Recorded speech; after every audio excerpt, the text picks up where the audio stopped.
자, 안녕하세요. 박성필입니다. 자, 오늘 엔캠 보도록 하겠습니다.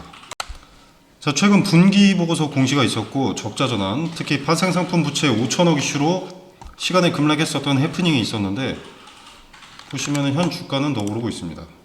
그죠? 3일 연속. 자, 이제 대부분의 주주들이 이 부분을 알고 있습니다. 5천억 파생상품 부채는 실질적인 빚이 아닌 회계장부상 기재되는 것 뿐이다. 악재의 일가 아니다. 이게 악재였다는 것은 잘못된 해석이었지만 리스크라고 생각했던 것이 리스크가 아니게 되면서 해소된 부분도 없지 않아 있습니다. 자, 근데 현 주가 상승의 근본적인 이유는 못 되고요. 재무는 어쨌거나 파생상품 부채를 제외하더라도 적자인데 왜 주가가 더 오르는가? 이유를 알아야겠죠.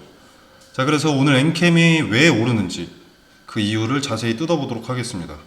자, 영상 시청 전에 구독과 좋아요 부탁드리겠습니다.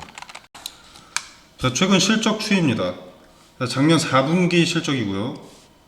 직전 분기 실적인 23년 4분기 실적, 그리고 현재 실적입니다.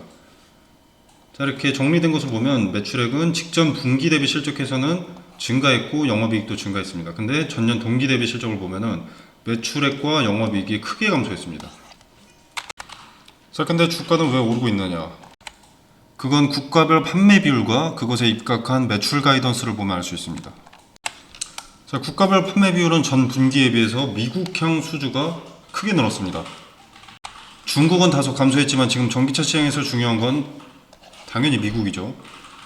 인플레 감축법이나 FEOC 규정안이나 미국에게는 유리하고 중국에게는 불리하게 작용할 테니까요. 그래서 미국 판매 비율이 높아지는 것은 긍정적인 신호입니다. 특히 얼티엄 셀즈를 중심으로 26년 미국 매출 24년 대비 약 340% 성장 전망이라는 분석이 나왔습니다. 얼티엄 셀즈를 통해서 1, 2 공장 같은 경우에는 사실상 엔캠이 전액 공급을 독점하고 있고 24년부터 GM 계열사의 이제 SUV와 픽업 트럭의 EV 모델들이 출시하게 되기 때문에 북미향 수주는 더 증가하게 되고, 그리고 이제 테슬라 같은 경우에도 가까운 미래에 탑재될 4680 배터리 있죠. 이 4680 배터리 관련해서 셀을 공급하는 기업들이 먼저 있을 겁니다. 얘네들이 먼저 전해액을 공급받는 게 순서이기 때문에 수주가 점점 늘어날 것으로 예측이 되는 겁니다. LG 엔솔이나 SK온이나 테슬라형 배터리를 공급하는 기업들이 주요 고객사이기 때문에 전해액의 수요가 증가하고 거래처인 엔캠은 그 수혜를 고스란히 받아낼 가능성이 높은 거죠.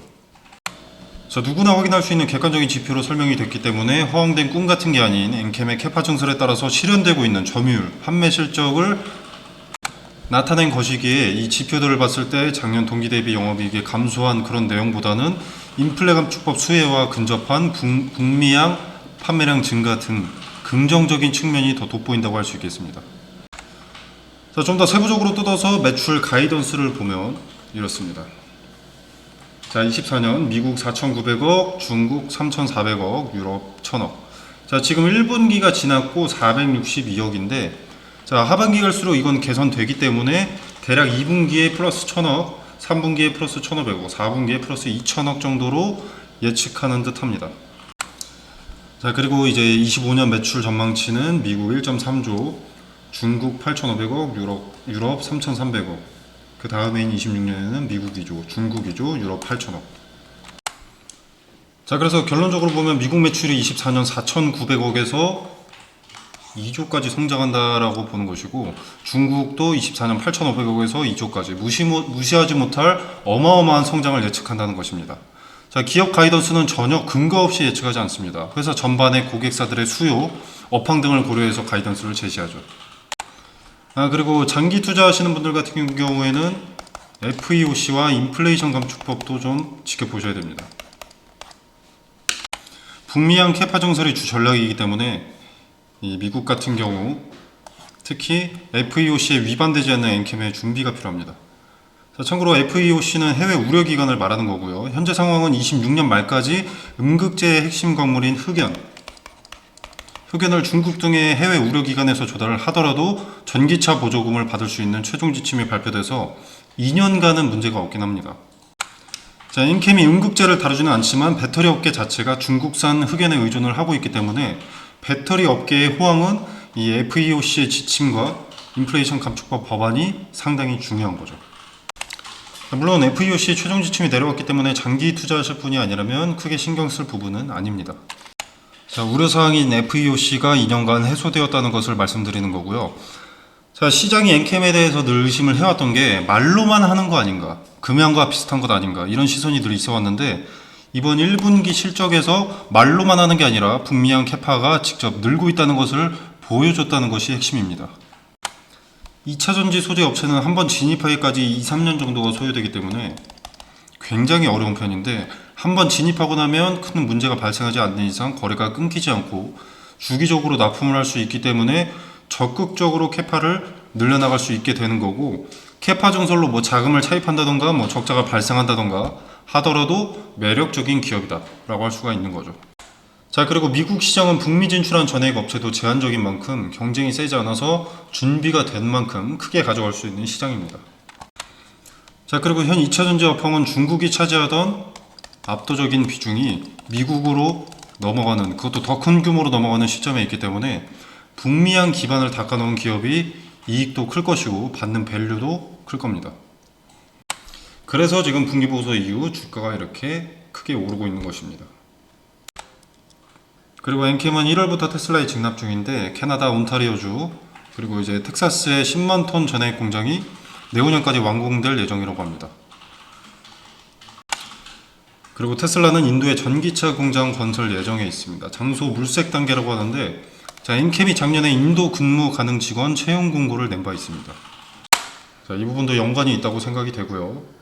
그리고 일본 토요타, 혼다, 소니 등등 일본 자동차 회사도 엔캠의 주요 고객사인 SK온이나 LG엔솔 등등 한국산 배터리로 북미 진출을 추진하면서 엔캠의 전해액 수요는 더 증가할 것으로 예측이 됩니다. 자, 이제 차트도 보면 제가 이전 영상에서 의미 있는 기준점이 되는 자리들은 메모를 하고 꼭 지켜봐야 된다. 그 기준점에서 지지가 되는지, 지지가 됐을 때 거래가 동반됐는지 파악하면 매수 타점으로서 유효하다, 매수의 근거로 삼을 수 있다고 했었는데, 자, 이때는 여기에 지지받고 거래가 동반돼서 반등했습니다. 그리고 여기도 마찬가지죠. 지지받고 거래가 동반돼서 반등했다.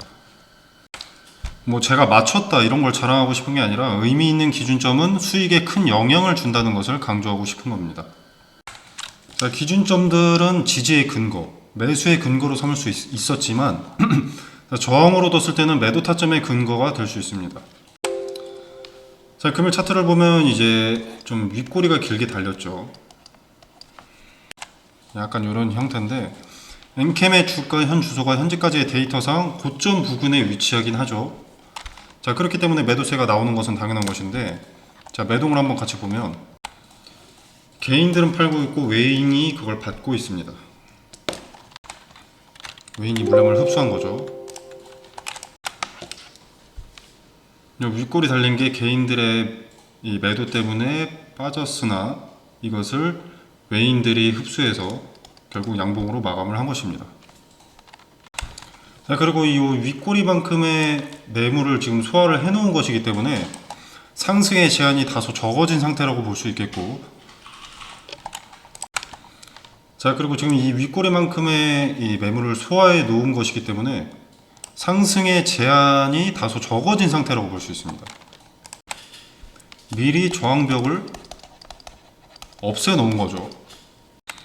제가 아까 기준점이 중요하다, 뭐 지지가 됐든 저항이 됐든 각각 매수 타점과 매도 타점을 알려준다라고 했었는데, 미리 매물 소화를 한 차례 거침으로써 돌파할 가능성이 높지 않나 판단합니다.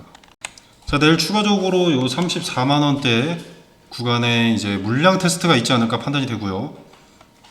만약에 딱히 저항 매물대가 없다라고 하면, 자, 5월 말까지는 기관이나 외인 등의 매도도 소극적일 겁니다.